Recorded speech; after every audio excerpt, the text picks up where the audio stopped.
Oui, enfin je réalise mon plus grand rêve, aller au Hellfest.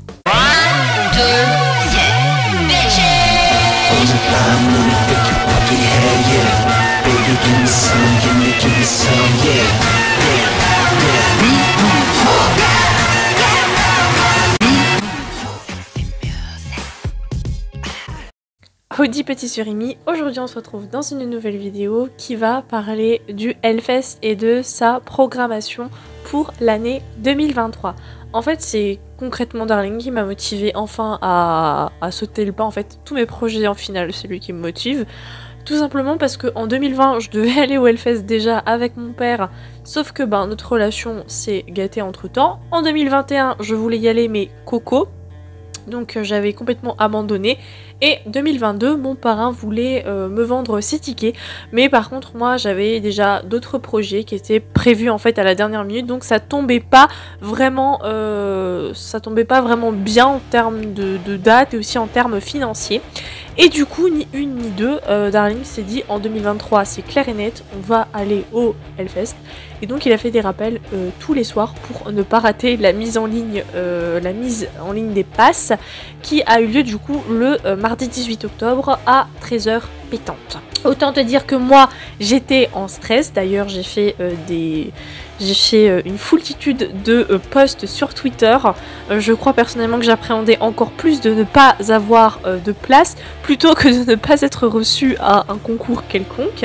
Mais après quasiment une heure d'attente, je crois que j'ai vraiment attendu 45 voire 50 minutes dans la file d'attente, sachant que j'étais déjà dans les starting blocks à 10h, j'ai pu obtenir 2 passes 4 jours et j'en suis très heureuse. Bon par contre c'est pas ma CB qui est chauffée, mais ça tu le verras dans le vlog Hellfest que je sortirai au moment opportun, puisque le Hellfest c'est mi-juin 2023, en espérant que évidemment j'y aille. J'ai pris l'option remboursement parce que ça tombe pile poil le jour en fait avant les rattrapages. Dans ma tête il y a toujours une possibilité de et si je dois y aller, même si en vrai on part pour gagner et pour réussir, mais faut toujours prévoir le coup. En tout cas je vais serrer les fesses et me motiver pour ne pas finir mon année en juin au lieu du mois d'avril. Ce serait ballot quand même, tous mes projets tomberaient à l'eau, commencer par mon boulot. Digression mise à part, je voulais te faire dans cette capsule vidéo mes pronostics pour cette édition, car si je n'y suis jamais allée en vrai, en présentiel,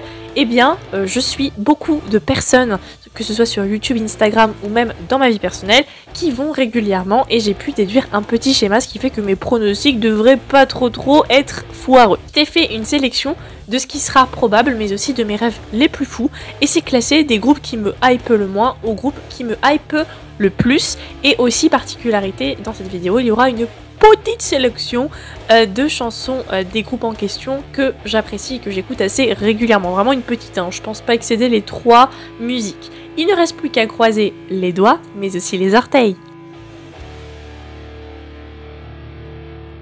On commence avec Machine Head. C'est vraiment une des probabilités les plus probables, oui je sais ça ne se dit pas, de cette sélection. On ne les a pas revus au Hellfest depuis 2012 et donc en vrai il serait peut-être temps qu'ils reviennent se rappeler notre bon souvenir à Clisson. En fait c'est clair que pour l'édition 2023 ce sera je pense la meilleure édition du Hellfest en fait. Je suis désolée c'est pas parce que j'y suis, même si le fait que j'y sois rajoute une plus-value, nous sommes tous d'accord. Mais je pense que 2022 c'était vraiment le Hellfest où ils voulaient donner de la visibilité aux petits groupes ciblés parmi plein de mastodontes du milieu, mais je pense surtout que 2023 ça va être l'édition où justement ils vont faire un piqûre de rappel, ils vont ramener tous les gros poissons qu'ils n'ont pas eu depuis longtemps ou qui manquent au public, donc ça va vraiment être je pense le festival de la nostalgie. En tout cas en ce qui concerne Machine Head, le groupe a déclaré ne plus vouloir faire de scène noire de monde, mais pour autant, vu la sortie de leur nouvel album, ça leur serait totalement bénéfique de faire un passage éclair au Hellfest, notamment que ce groupe est suffisamment grand et rare dans son genre pour justifier un statut de tête d'affiche, et franchement je pense que ça doit être quelque chose de les voir officier, car oui pour moi le métal est une religion, je parle d'officier et pas de performer.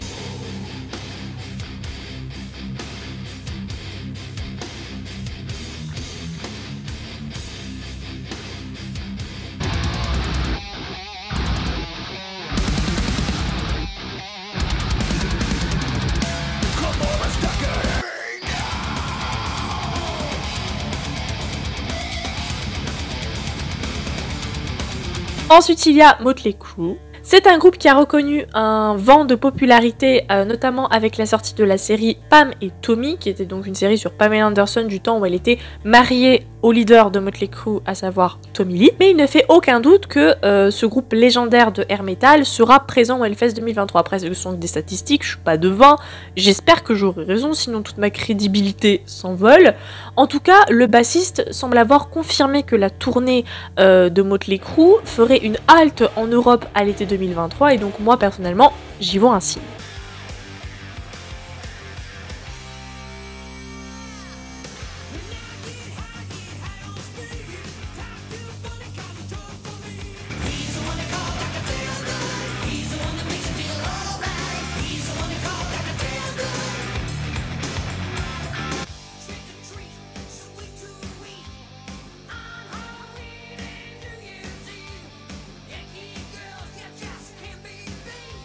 Ensuite, nous avons Rage Against the Machine. Les Américains se sont récemment formés pour une tournée qui a débuté aux États-Unis et qui devait se poursuivre en Europe. Les fans sont devenus fous après l'annonce de leur reformation et il serait vraiment cool de les voir sur la scène du plus grand festival de France, ou du moins d'Europe. On peut toujours rêver, mais bon, puisqu'on a eu Metallica en 2022, pourquoi pas, hein.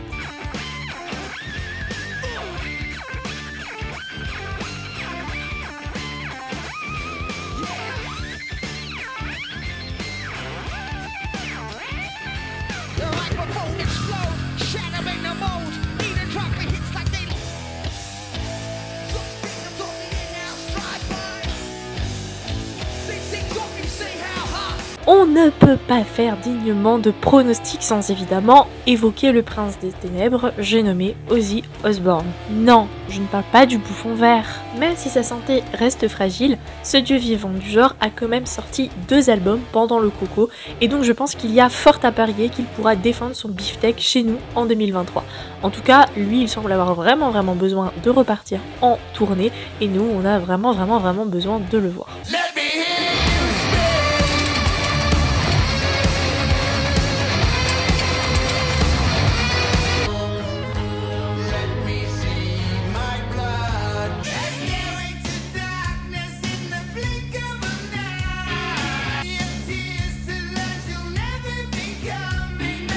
Ensuite, il y a Rammstein.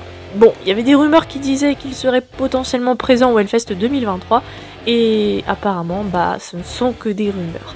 Ce groupe est peut-être décrié dans son pays d'origine, mais en tout cas, moi personnellement, je l'adore et je sais qu'en France, on a une sacrée fanbase. Personnellement, je réécoute assez régulièrement leur son, mais je pense qu'il y a vraiment très peu de chances, voire 0 chance qu'ils soient présents au Hellfest 2023, puisque en fait, apparemment, ils auraient une tournée dans toute l'Europe et que les dates ne corrèlent pas avec celles du Hellfest, puisque je crois qu'ils passent en France en juillet et le Hellfest c'est en juin. Mais si ça se trouve, je craquerai d'ici là et je prendrai des billets pour voir Rammstein en juillet.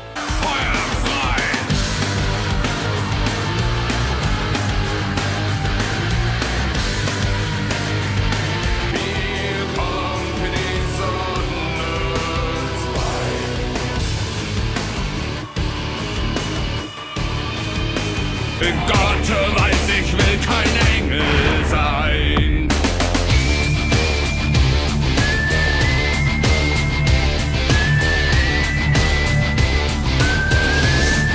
Ensuite, il y a évidemment un de mes groupes favoris et surtout un de mes tout premiers groupes que j'ai écouté de toute ma vie quand je me suis rendu compte que le rock et le métal dans sa quasi-totalité était ce qui me faisait le plus vibrer au monde. J'ai nommé évidemment System of a Down.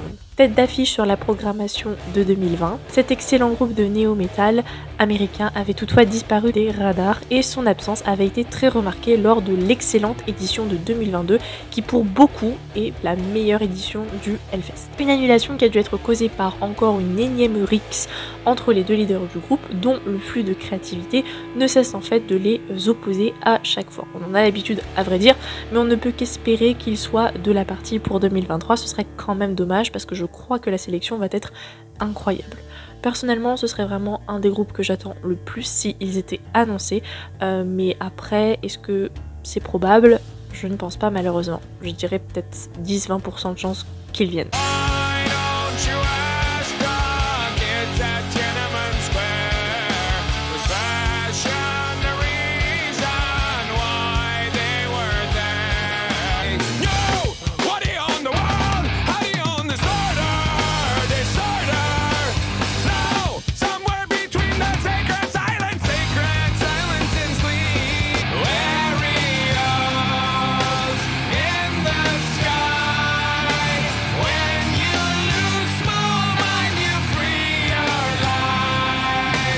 part ensuite sur Faith No More, qui était un grand absent remarqué de l'édition précédente. Le groupe de fusion Faith No More a dû annuler sa tournée suite à des problèmes de santé de son leader, qui en raison des confinements à répétition serait devenu agoraphobe. En gros, le Gus a peur des gens à tel point qu'il pourrait en devenir totalement paranoïaque, fou et même violent.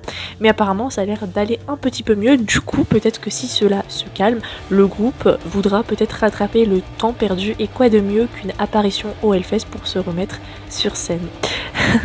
C'était le jeu de mots le plus éclaté de toute ma carrière.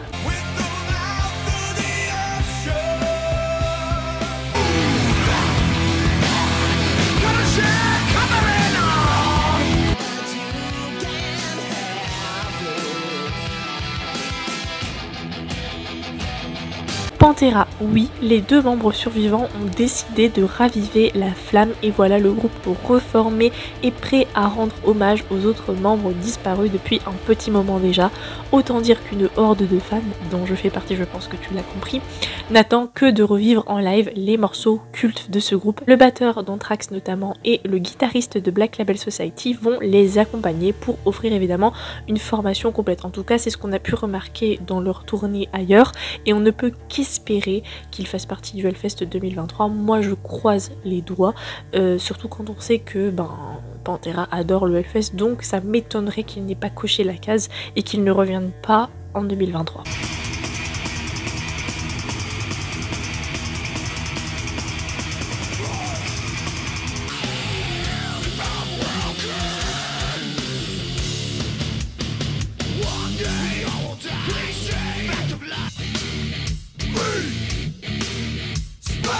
Ensuite, il y a un groupe qui s'appelle The Who, qui est un groupe de heavy metal mongol qui date de 2016. Je sais plus qui me l'avait fait découvrir sur Instagram. En tout cas, je remercie cette personne du plus profond de mon être et de mon âme, parce que vraiment, c'est un groupe qui, au jour d'aujourd'hui, je les stan énormément. D'ailleurs, il devait être en concert fin novembre. Normalement, je devais y aller. Malheureusement, avec mon emploi du temps de la fac, ce n'était pas possible. Du coup, j'étais vachement méga triste. Mais si par contre ils sont au Hellfest 2023, là, comment j'aurais l'impression d'avoir grugé le destin. Genre vraiment, je serais au top de ma vie. Et leurs musiques sont vraiment géniales. En plus, j'aime bien quand ça mixe du rock, du métal, du badass et de l'ethnique. J'adore tout ce qui est vibe oriental, vibe asiatique. Et donc le mixage des deux, c'est excellent. Puis, j'adore.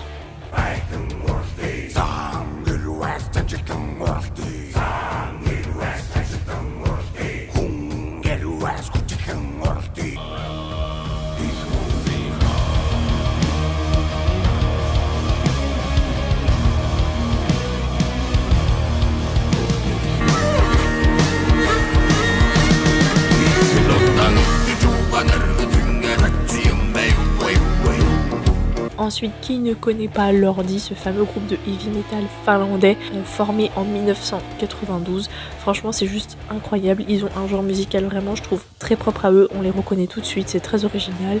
Ils ont aussi des costumes, mais genre époustouflants. Leur musique, ça a accompagné toute mon enfance, mon adolescence. C'est vraiment des légions, genre. Et genre, je sais pas du tout s'ils auront la chance de se produire. Je pense qu'ils seront là, peut-être pas sur la main stage, peut-être sur des scènes annexes, je pense, mais en tout cas je croise les doigts et j'espère et je pense qu'ils seront là.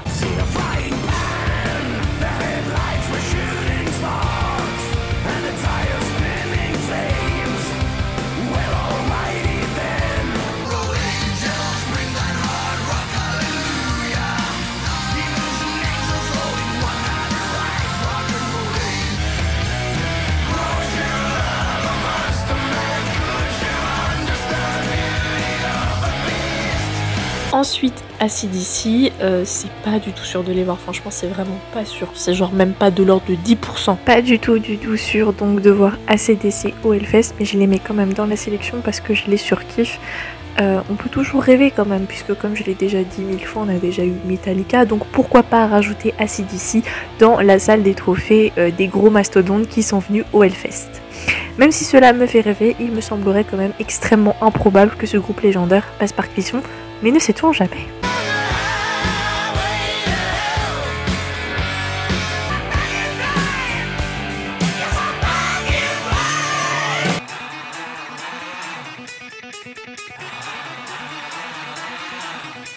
Ensuite, Aerosmith. Oui, je sais, c'est un gros pari là, mais s'il s'avère vrai, je pense que Darling va littéralement mourir de bonheur. En effet, on voulait le voir en concert, je crois, en 2021 ou début 2022, je sais plus quand était son concert, mais finalement, on a voulu faire primer notre projet Japan Expo et Tattoo, et du coup, c'est passé un peu à la trappe et les places étaient assez chères. Et du coup, on s'était juré de voir l'un de leurs concerts avant de passer dans l'autre monde, puisque pour ceux qui ne le savent pas, c'est quand même un groupe qui nous a énormément rapprochés lors du début de notre relation, notamment avec le groupe Evanescence. Et donc il est très cher à notre cœur, et le dernier passage du groupe à Clisson remonte quand même à 2017 avec sa fausse tournée d'adieu. Et ensuite s'en est suivi une série de galères qui fait que ce groupe n'a pas donné de concert pendant quasiment 2 ans. Donc je pense qu'un passage au Hellfest leur ferait le plus grand bien, et à nous aussi.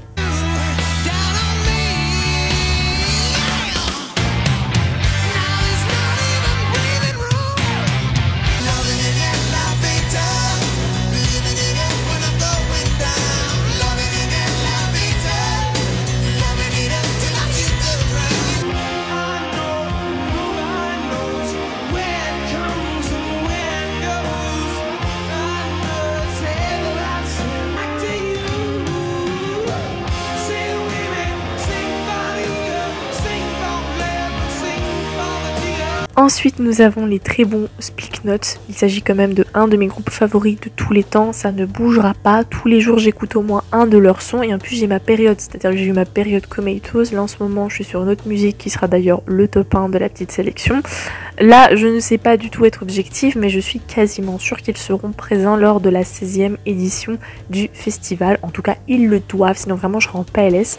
En plus, ils ont quand même sorti un nouvel album en septembre. Et donc, il serait intéressant pour eux, je pense, de le promouvoir, et quoi de mieux que le Hellfest. Il y a quand même 60 000 participants au moins, donc voilà.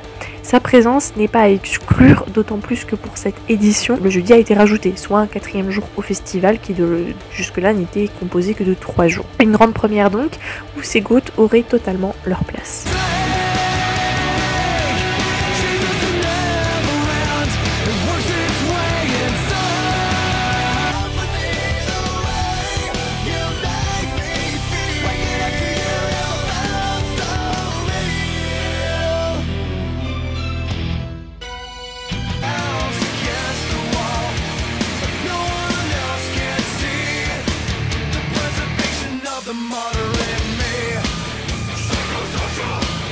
Enfin, il y a le fameux Iron Maiden. Il fallait évidemment que je le classe en top of the list.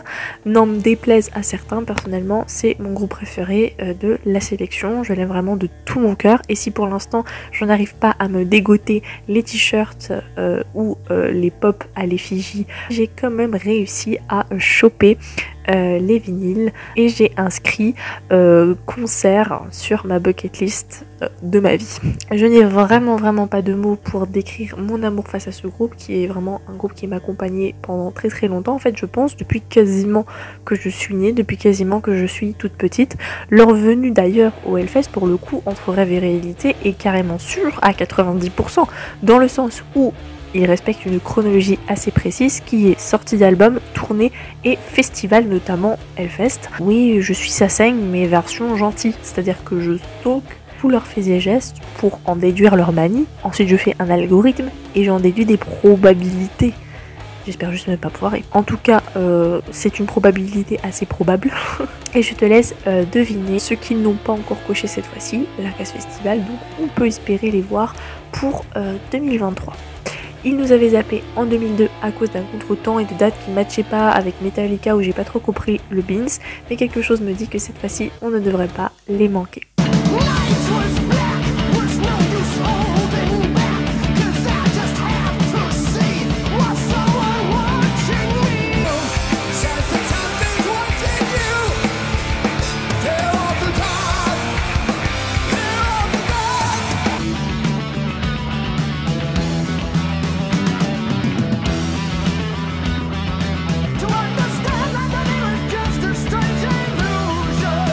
Voilà, cette vidéo est à présent terminée, j'espère qu'elle t'a plu. En tout cas, toi, n'hésite pas en commentaire si t'es fan de métal ou si tu prévois d'aller au Hellfest 2023, de me dire quels groupes seront présents selon toi, puisque nous, on n'en sait rien pour l'instant, le programme ne sort que fin décembre, début janvier. Et sur ce, moi je te souhaite de passer une bonne journée ou une bonne soirée. Ciao!